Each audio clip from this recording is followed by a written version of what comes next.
the hour coming up. Now, here's what you've been waiting for. John Stossel. He is here. John, during the break, he was riding a scooter into the studio. What? I think perhaps this clip will explain why. Excuse me, I need to take this phone. What are you doing? Hey, give that back. I'm old. I need this. Mr. Dowell, I need this Dowell. Stop. I need to take this scooter. Hey, give that back. Taking things from kids is nice for me, but the rest of you have to deal with the debt bomb.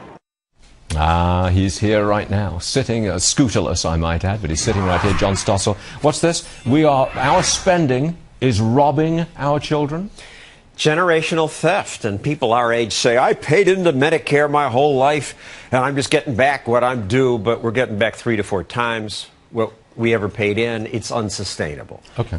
And then President Obama says this sequester is like taking a meat cleaver to the budget. But the sequester doesn't even touch Medicare. And on the part it does, on the military and the discretionary, you could say it was more like a paring knife, a little bit, 3%.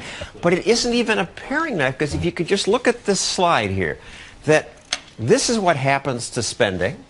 This is what... There it is. Even with the cuts, you have the red line is without, the blue line with. There's hardly any difference. Now, you could say this is unfair. You're not adjusting for inflation, so the next slide adjusts for inflation. It's still, spending goes up with the sequester. So it's a misnomer. You can't say, whoa, we're cutting.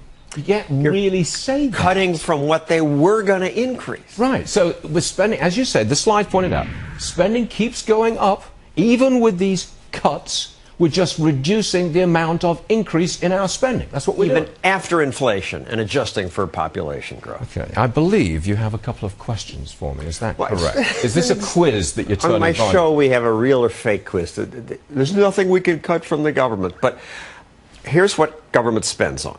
Okay. Is this real or fake? Okay. $75,000 for a radio series of poetry composed by prisoners called the Prison Poetry Workshop. You're asking me, is that a real program or a fake program? Yes. Look, it's strange credulity, but I'm going to say it's a fake.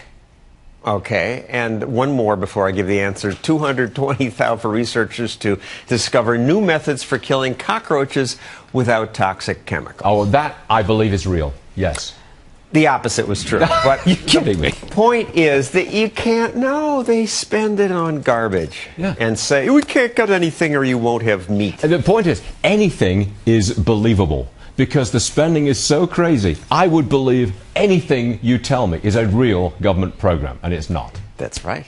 You know, John, that's a very good program you've got coming up, and tell us where and when it is. That's tonight on Fox Business at 9 o'clock. Excellent, young Stossel. Excellent stuff. Thank you very much, John. Thank you. Great stuff. Breaking news.